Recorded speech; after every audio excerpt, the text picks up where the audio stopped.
नमस्कार, स्वागत है आपका हेलो मनी 9। मेरा सवाल है कि 4 बजे के एडिशन में मैं हूं संदीप ग्रोवर। 4 बजे के हेलो मनी 9 में हम हर रोज आपसे पर्सनल फाइनेंस से जुड़े टॉपिक्स पर बातचीत करते हैं और थर्सडे यानी गुरुवार के दिन हम आपसे खास तौर पर प्रॉपर्टी से जुड़े मुद्दों पर बातचीत करते हैं और आपके सवालों के जवाब देने की भी कोशिश करते हैं। और आपके पास भी अगर प्रॉपर्टी से जुड़ा किसी भी तरह का कोई भी सवाल है तो आप हमें हमारे व्हाट्सएप नंबर पर अपना मैसेज भेज सकते हैं या फिर आप चाहें तो कॉल भी कर सकते हैं। 9311211874 ये हमारा नंबर है जिस पर आप चाहें तो अपने सवाल टाइप करके प्रॉपर्टी से जुड़े या पर्सनल फाइनेंस से जुड़े कोई भी सवाल हैं आपके पास आप हमें भेज सकते हैं, उनको हम शामिल करने की कोशिश करेंगे। गुरुवार का दिन खास तौर पे हमने प्रॉपर्टी के लिए चुना है तो आज हम आपके प्रॉपर्टी से जुड़े हुए जितने भी सवाल हैं उनको लेने की कोशिश करेंगे। आप चाहें तो हमें ईमेल के जरिए भी चाहें तो अपने सवाल पहुंचा सकते हैं। हमारा ईमेल एड्रेस है moneylinequery@tv9.com। प्रॉपर्टी में निवेश करने से पहले काफी तैयारी करनी पड़ती है। रेजिडेंशियल प्रॉपर्टी खरीदते समय सबसे पहले किसी भी शख्स के दिमाग में ये आता है कि प्लॉट खरीदना चाहिए या फिर फ्लैट, कहां पर फ्लैट खरीदना सही है और कहां पर प्लॉट या बना बनाया घर खरीदना सही है। पर आज हम ये सब बातें क्यों कर रहे हैं या इसकी चर्चा क्यों कर रहे हैं? दरअसल यमुना डेवलपमेंट अथॉरिटी यानी यीडा ने प्लॉट की स्कीम निकाली है। क्या इसमें निवेश करना फायदेमंद है? क्या यमुना डेवलपमेंट अथॉरिटी की स्कीम में पैसा लगाना चाहिए? किन लोगों को प्लॉट में पैसा लगाना चाहिए?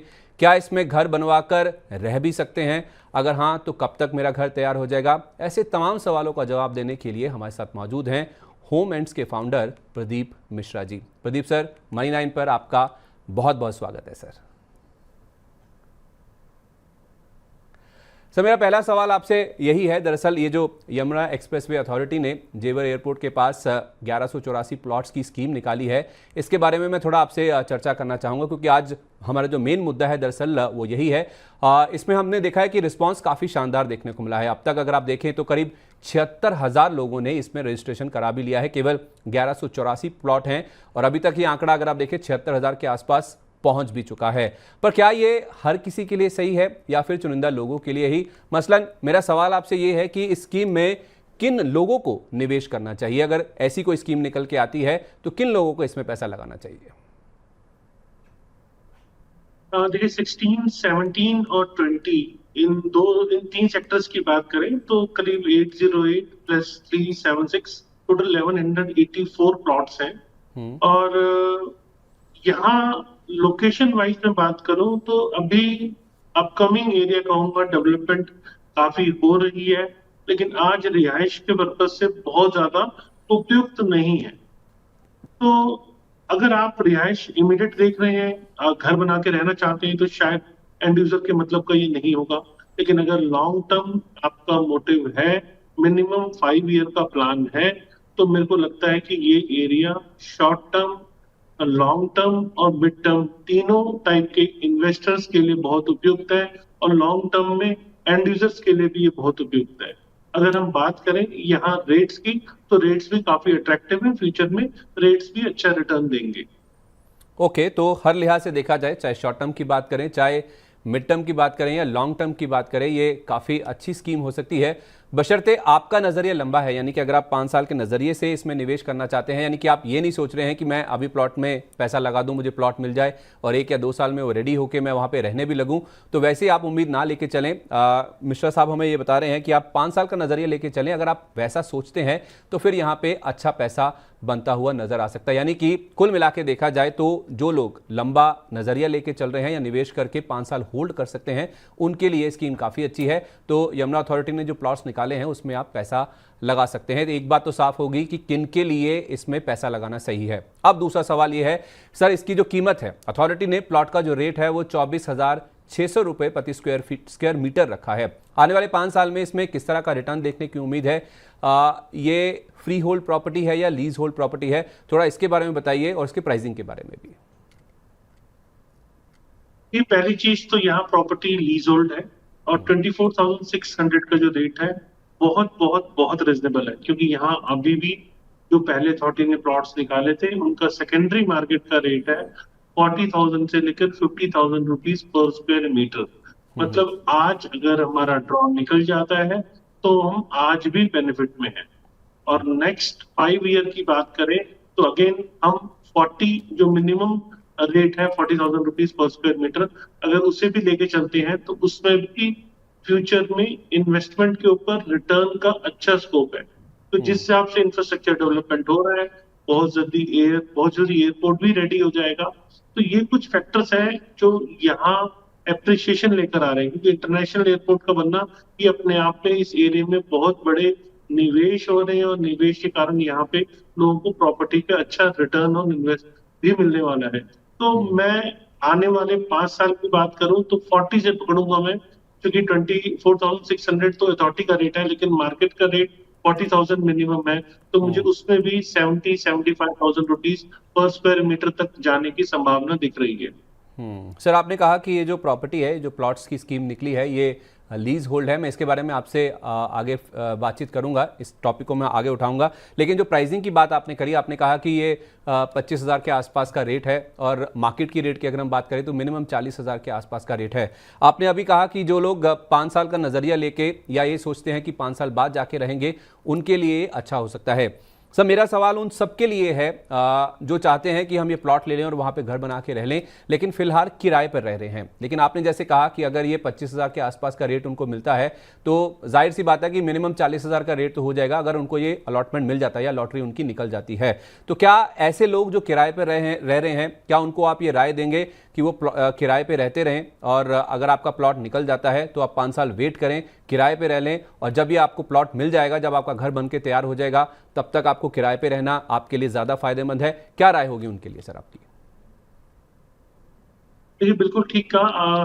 जब तक आबादी बस नहीं जाती तब तक फैमिली के साथ शिफ्ट होने में थोड़ी दिक्कतें आती हैं, क्योंकि आप देखते हैं जहाँ पर आपको सिक्योरिटी मिल जाए, शॉपिंग एरिया मिल जाए, एमिनिटीज मिल जाए, या फिर स्कूल हॉस्पिटल जैसी चीजें मिल जाए, वहां रहना आसान होता है। लेकिन अपकमिंग एरिया में रहने में फैमिली के साथ थोड़ी सी दिक्कत आती है। तो इन्वेस्टमेंट पॉइंट ऑफ व्यू से प्रॉपर्टी रिटर्न दे रही है।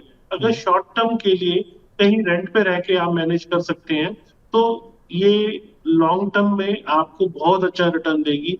तो ये ऐसी इन्वेस्टमेंट है जिसमें आपको जरूर भरना चाहिए। यही कारण है कि इतने शॉर्ट टाइम में भी इतने अच्छे रिस्पॉन्स अथॉरिटी को मिले हैं, और अभी स्कीम जारी है, स्कीम बंद नहीं हुई है। आने वाले टाइम में और ज्यादा एप्लीकेशन से एक्सपेक्टेड है। तो अगर आपने नहीं भरा है तो मैं कहूंगा आपको जरूर भरना चाहिए। ओके सर, एक बार जल्दी से हमारे दर्शकों को अगर आप ये बता सकें कि कब तक वो इन्वेस्ट कर सकते हैं, और थोड़ा सा अगर आप जल्दी से प्रोसेस भी बता सकें कि क्या प्रोसेस है, क्या जिनके पास पैसा नहीं है जो लोन लेना चाहते हैं, क्या प्लॉट पे लोन भी मिल सकता है, इसके बारे में जल्दी से थोड़ा बता दीजिए। देखिए, यमुना एक्सप्रेस वे अथॉरिटी की वेबसाइट पे जाके इसे ऑनलाइन आप भर सकते हैं। एप्लीकेशन मनी 1,000 रुपीज है, और 1 महीने की डेट इसकी है टोटल। ये ऑलरेडी करीब करीब 15-16 दिन हो चुके हैं इसको, और थोड़ा सा टाइम अवेलेबल है अभी, इसमें आप भर सकते हैं। तो अथॉरिटी की वेबसाइट पे जाके इसमें जरूर से जरूर आप भरें। ठीक है, तो 1 महीने का समय है, 15-16 दिन ऑलरेडी हो चुके हैं। यमुना एक्सप्रेस वे की जो वेबसाइट है उस पर जाके आप ऑनलाइन इसके लिए जो निवेदन है अपना दे सकते हैं, उसके लिए आप अर्जी अपनी भर सकते हैं। अच्छा सर, ओवरऑल हमने बात कर ली ये स्कीम कैसी है, इसमें प्राइसिंग किस तरह की है, कब तक रहना चाहिए, किन लोगों को इसमें निवेश करना चाहिए, लेकिन एक ओवरऑल पर्सपेक्टिव से अगर हम बात करें, जो लोग निवेश करना चाहते हैं, खासतौर पर प्रॉपर्टी में निवेश करना चाहते हैं, तो अक्सर लोगों के मन में ये कन्फ्यूजन रहता है कि प्लॉट खरीदें या फिर फ्लैट, किसके लिए प्लॉट खरीदना फायदेमंद है और किन के लिए फ्लैट खरीदना सही रहेगा। ये जो डाउट है, एक सबके मन में रहता है, उसके बारे में अगर आप थोड़ा हमारे जो दर्शक हैं जिनके मन में भी कंफ्यूजन है, उसको थोड़ा अगर आप दूर कर पाएं। देखिए, नो डाउट फ्लैट्स की बात करें तो वहां आपको प्रॉपर मेंटेनेंस मिल जाती है, सेफ्टी सिक्योरिटी मिल जाती है, एक कैंपस मिलता है जहाँ पे आपको सारी चीजें मिलती हैं। मतलब आप घर से बाहर निकले बच्चों के खेलने के लिए पार्क भी वही है, सारी फैसिलिटीज आपको एक कैंपस में मिल रही हैं। लेकिन जब हम प्लॉट की बात करते हैं तो आपका एक इंडिपेंडेंट हाउस है, अगर किसी टाउनशिप का पार्ट नहीं है तो आपको बहुत ज्यादा एमिनिटीज भी नहीं मिल पाती। लेकिन हाँ, अगर अप्रूव टाउनशिप है तो आपको एमिनिटीज मिल जाती है। फिर सिक्योरिटी सबसे इंपॉर्टेंट क्राइटेरिया है जो लोग फील करते हैं, अपार्टमेंट में सेफ फील करते हैं, लेकिन प्लॉटेड डेवलपमेंट में आपको एडिशनल सिक्योरिटी रखने की जरूरत पड़ जाती है कभी कभार। अगर टाउनशिप में भी है, क्योंकि बहुत बड़ा एरिया होता है तो वहाँ एडिशनल सिक्योरिटी की भी जरूरत पड़ती है। तो हमेशा सिक्योरिटी पॉइंट ऑफ व्यू से, amenities, maintenance point of view से आपके लिए अपार्टमेंट सबसे बेटर रहता है। लेकिन जब बात आती है रिटर्न ऑन इन्वेस्टमेंट की, तो हमेशा आपको प्लॉट ज्यादा अच्छा रिटर्न देते हैं। लेकिन समझने वाली बात यह है, वो एरिया जहां डेवलपमेंट हो चुकी है वहां अपार्टमेंट्स की डिमांड रहती है। वो एरिया जो अभी डेवलपिंग है वहां प्लॉट्स की डिमांड रहती है। तो डेवलपिंग एरिया में अगर आप जा रहे हैं तो आपकी प्रेफरेंस होनी चाहिए कि मुझे प्लॉट में इन्वेस्टमेंट करना है। तो जब तक एरिया वो डेवलप होगा तब तक आपको वहां प्लॉट पे अच्छा खासा एप्रिसिएशन भी मिल सकता है। तो कुल मिला के अगर आप प्लॉट में इन्वेस्टमेंट कर रहे हैं और अगर वो प्लॉट टाउनशिप में नहीं है, जैसा हमें प्रदीप जी बता भी रहे हैं, तो वहाँ पे एमिनिटीज़ जो होंगी वो बाकी जो प्रॉपर्टी है या बाकी जो रेजिडेंशियल प्रोजेक्ट्स होते हैं उनके मुकाबले कम हो सकती हैं। आपको सिक्योरिटी का खुद इंतजाम करना होगा।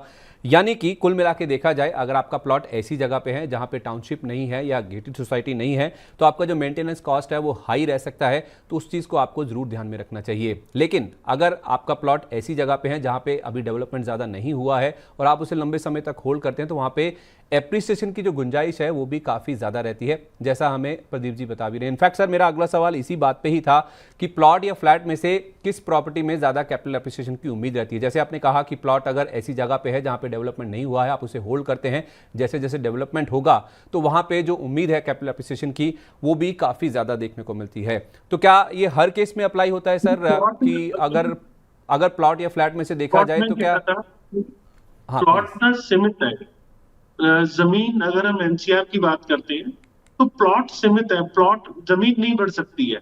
तो अगर आप अपने ऑफिस लोकेशन के नजदीक ले रहे हैं और आपको प्लॉट के ऑप्शन पॉकेट फ्रेंडली बजट पे मिल रहे हैं तो आपको प्लॉट लेना चाहिए। लेकिन अगर प्लॉट के ऑप्शन है ही नहीं और वो शहर के बहुत दूर है, जहां से आपको आने जाने में बहुत दिक्कत हो सकती है, तो आपको ये भी देखना है कि आपको परिवार के साथ रहना है, तो वहां सबकी प्रायोरिटी थोड़ी थोड़ी डिफरेंट होती है। तो आपको अपनी प्रायोरिटीज के हिसाब से ही प्रॉपर्टी में बाइंग या इन्वेस्टमेंट करनी चाहिए। ठीक है, तो प्रायोरिटीज को देख के ही आपको इस चीज़ का फैसला लेना चाहिए कि क्या आपको प्लॉट में पैसा लगाना चाहिए या फिर आपको किसी अपार्टमेंट में या फिर फ्लैट में पैसा लगाना चाहिए। क्योंकि दो तीन चीज़ काफ़ी अहम फैक्टर्स हैं जिसमें आपके ऑफिस से उस जगह की कितनी दूरी है, दूसरा अगर रेट्स अच्छे लग रहे हैं तो आप वहाँ पे जा सकते हैं। तो कुल मिला के ये दो तीन ऐसी बातें हैं जिनको ध्यान में रख के आपको इस चीज़ का फैसला लेना चाहिए कि क्या आपको प्लॉट लेकर अपना खुद का घर बनवाना है या फिर आपको फ्लैट लेना है जहाँ पे आप अपनी फैमिली के साथ एक हंसता खुशहाल जीवन व्यतीत कर सकते हैं। गगन अवाना हमारे एक दर्शक हैं, उन्होंने अपना सवाल हमें भेजा है, ये दादरी से हैं और उनका सवाल सर ये है कि मैं इन्वेस्टमेंट के लिहाज से फ्लैट लेना चाहता हूं, मेरा बजट 65 लाख रुपए का है।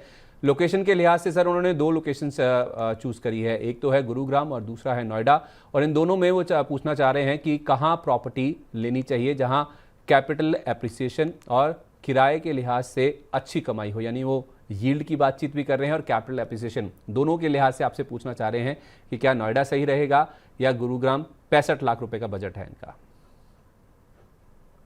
ये प्लॉट के बारे में जानना चाहते हैं या अपार्टमेंट के बारे में? प्रॉपर्टी के बारे में पूछा है सर, प्लॉट या फिर कोई भी अपार्टमेंट, कुछ भी हो सकता है। देखिए 65 लाख के बजट में आपको नोएडा एक्सटेंशन के अंदर प्रॉपर्टी मिल सकती है। वहां करीब 5 से 6,500 रुपए पर स्क्वायर फीट के रेट है एवरेज। तो वहां पे आपको 2 BHK के ऑप्शंस मिल सकते हैं। ओके। यहाँ पे आपके लिए प्लस पॉइंट है कि हरियाणा के अंदर अफोर्डेबल हाउसिंग पॉलिसी है, जहां पर गवर्नमेंट द्वारा 5,000 rupees per square feet on carpet area का रेट फिक्स किया हुआ है सेलिंग प्राइस। ओके। मतलब ये 4200 था, ये बढ़ाने के बाद 5,000 रुपए पर स्क्वायर फीट हुए हैं और ये कारपेट एरिया के ऊपर है। यहाँ सेलिंग प्राइस को मतलब MRP को गवर्नमेंट कंट्रोल करती है। तो ऐसे ऑप्शंस आपको फरीदाबाद और गुड़गांव दोनों एरिया में मिल जाएंगे। मतलब कारपेट एरिया 2 BHK का अराउंड 700 स्क्वायर फीट सफिशिएंट होता है। तो ये अपार्टमेंट्स भी आपको 550 से लेकर 650 स्क्वायर फीट के आसपास मिल जाते हैं। तो 2 BHK एक डिसेंट साइज बन के आता है। आपका बजट कम है तो आपको इसमें आराम से 30 लाख की बजट के अंदर आप 2 BHK के ऑप्शंस एक्सप्लोर कर सकते हैं। फरीदाबाद और गुड़गांव दोनों आपके लिए बेहतर विकल्प है। यहाँ आपको अच्छे इन्वेस्टमेंट करके और प्रॉपर्टी पे अच्छा रिटर्न भी मिल सकता है। मतलब जब आप फ्रेश ड्रॉ में अप्लाई करते हैं, लकी ड्रॉ के थ्रू आपकी अलॉटमेंट होती है, 4 साल का समय रहता है करीब पोजीशन के लिए, और पोजीशन के टाइम तक ये देखा जाता है कि अगर प्रॉपर्टी अच्छी है, डेवलपर अच्छा है और कंस्ट्रक्शन क्वालिटी अच्छी बनाई गई है, तो ये प्रॉपर्टी ऑलमोस्ट डबल रेट हो जाती है। मतलब 30 लाख की प्रॉपर्टी 60 की हो जाती है, या 25 की प्रॉपर्टी 50 लाख के आसपास हो जाती है। तो यहाँ इन्वेस्टमेंट पे रिटर्न ऑन इन्वेस्टमेंट भी आपको अच्छा मिल रहा है, और अगर आप रहने के लिए लेना चाहते हैं, क्योंकि ये पॉलिसी ऐसी है कि शहर में जो सेक्टर्स बने हुए हैं उनमें एक लिमिटेड एरिया तक ही गवर्नमेंट अलाउ करती है, तो आपको अच्छे सेक्टर्स में भी कई बार ये ऑप्शंस मिल जाते हैं। ओके, तो एक तो सर आपने बताया ये फरीदाबाद गुड़गांव यानी कि हरियाणा में जो एक अफोर्डेबल हाउसिंग को लेके जो ये पॉलिसी चल रही है, एक वो हो गया। आप कुछ नोएडा एक्सटेंशन के बारे में बता रहे थे, उसको अगर आप थोड़ा डिटेल में बता पाएं। देखिए, नोएडा एक्सटेंशन का जो रेट है 5000 से लेकर 6500 रुपीज पर स्क्वायर फीट का रेट है। यहाँ 2 BHK करीब 1000 स्क्वायर फीट में सुपर एरिया के हिसाब से आपको आइडिया दे रहा हूँ। इसमें आपको 2 BHK के ऑप्शंस मिल जाते हैं, अंडर कंस्ट्रक्शन और रेडी टू मूव दोनों ऑप्शंस इस एरिया में है। तो आप थोड़ा सा सर्च करते हैं, रिसर्च अच्छी करते हैं, तो आप रेडी टू मूव ऑप्शंस भी इस एरिया में आराम से आपके बजट में आ जाएगा। और जिस हिसाब से डेवलपमेंट नोएडा एक्सटेंशन में हुई है, उस हिसाब से फर्दर फ्यूचर में अब मुझे रिटर्न ऑन इन्वेस्टमेंट का और ज्यादा स्कोप दिख रहा है। ओके, तो गगन जी आपके 2 विकल्प दिए गए हैं प्रदीप जी की ओर से। अगर आप नोएडा में ही इन्वेस्ट करना चाहते हैं तो आपको नोएडा एक्सटेंशन जाना होगा। जिस तरह का आपका बजट है, 1000 स्क्वायर फीट का सुपर एरिया आपको मिल जाएगा, क्योंकि वहाँ पे रेट चल रहे हैं 5000 से 6500 रुपये प्रति स्क्वायर फीट के बीच में। तो वहाँ पे आप एक अच्छे 2 BHK की तलाश कर सकते हैं, जिसका आपका बजट है 65 लाख रुपए का। उस हिसाब से आप अपने लिए एक अच्छा इन्वेस्टमेंट ऑप्शन देख सकते हैं। और दूसरा, अगर आप गुड़गांव या फिर फरीदाबाद जाना चाहते हैं तो वहाँ पे जो हरियाणा सरकार की जो अफोर्डेबल हाउसिंग को लेकर स्कीम चलती है, वहाँ पे भी लकी ड्रॉ में अगर आप इन्वेस्ट करते हैं तो वहाँ पे आपको 550 से 650 स्क्वायर फीट के जो 2 BHK हैं वो 30 लाख रुपए के आसपास के रेट में मिल जाएंगे। आपको थोड़ा सा रिसर्च करना होगा कि किस एरिया में है। जैसा हमें प्रदीप जी बता रहे हैं, कई बार ऐसा होता है कि वो शहर के आसपास जो इलाके हैं वहाँ पे अच्छे सेक्टर्स में भी आपको अच्छी प्रॉपर्टी मिल जाती है, वहाँ पे जो कंस्ट्रक्शन क्वालिटी है वो भी काफ़ी अच्छी रहती है। तो ये 2 ऑप्शन है गगन जी जो कि आपको प्रदीप जी की ओर से बताए गए हैं, एक नोएडा एक्सटेंशन और दूसरा फरीदाबाद गुड़गांव में जो हरियाणा सरकार की अफोर्डेबल हाउसिंग स्कीम चलती है उसमें आप चाहें तो इन्वेस्टमेंट कर सकते हैं।